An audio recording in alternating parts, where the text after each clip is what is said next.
name is Connor, and today we're going to talk about an exciting chemical process called decomposition.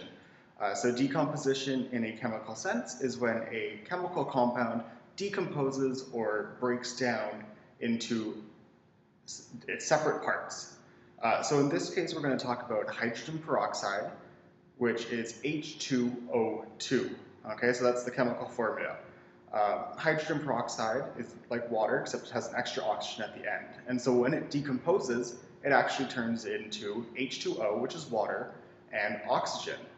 And actually, if you look at your bottles of hydrogen peroxide that you might have at home in your cupboard or in your first aid kit, you'll notice that there's usually little pinpricks in the top of the bottle.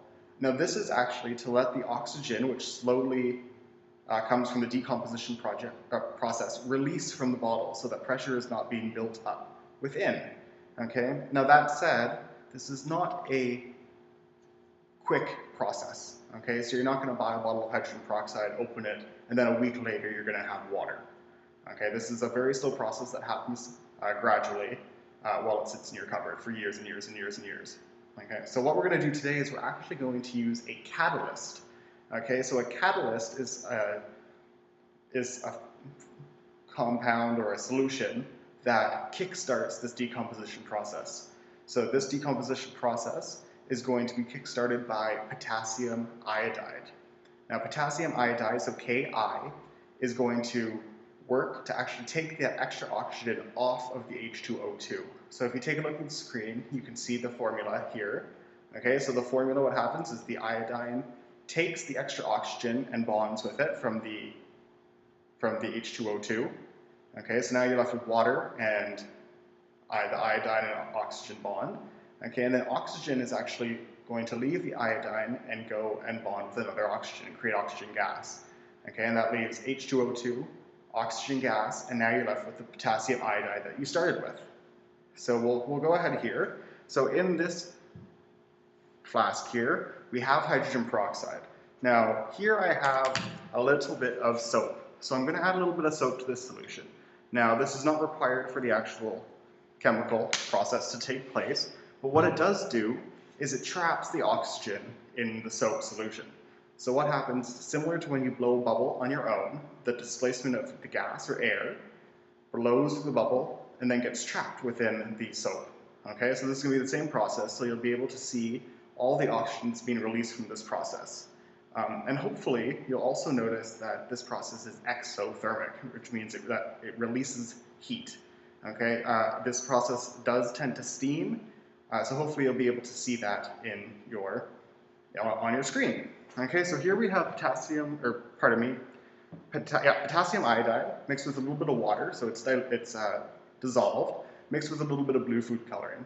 Again, this is not necessary for the chemical reaction to take place, but it adds a little bit of something so you can see it on the screen a little better, okay? So let's start. I'm going to put on my glasses. Safety first. I have my gloves. I'm going to give this a little swirl just to get that incorporated. I'm going to move out of the way, and then 3, 2, 1. I'll add this. I will stand back.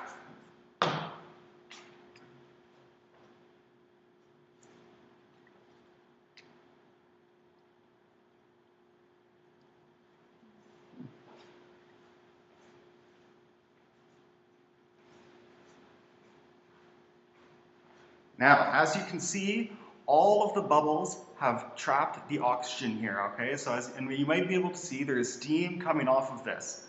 Okay, maybe if I grab a plastic bag here, you'll be able to see it a little better, okay? So we have quite a large mountain of bubbles.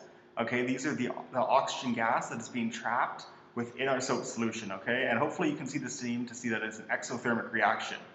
And what we'll have left in these bubbles, in the beaker, or in the flask, pardon me, is actually just water.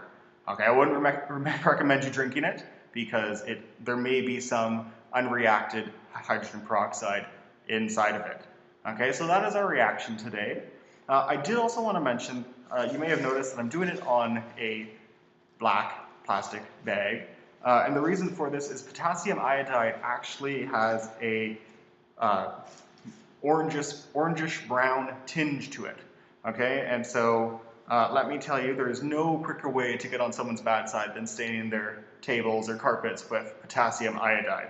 So that is why we use a plastic bag for easy cleanup.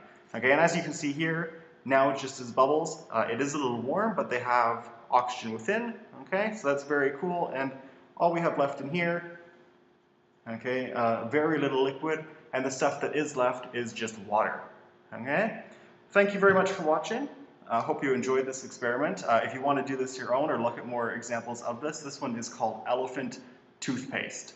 All right, thank you very much.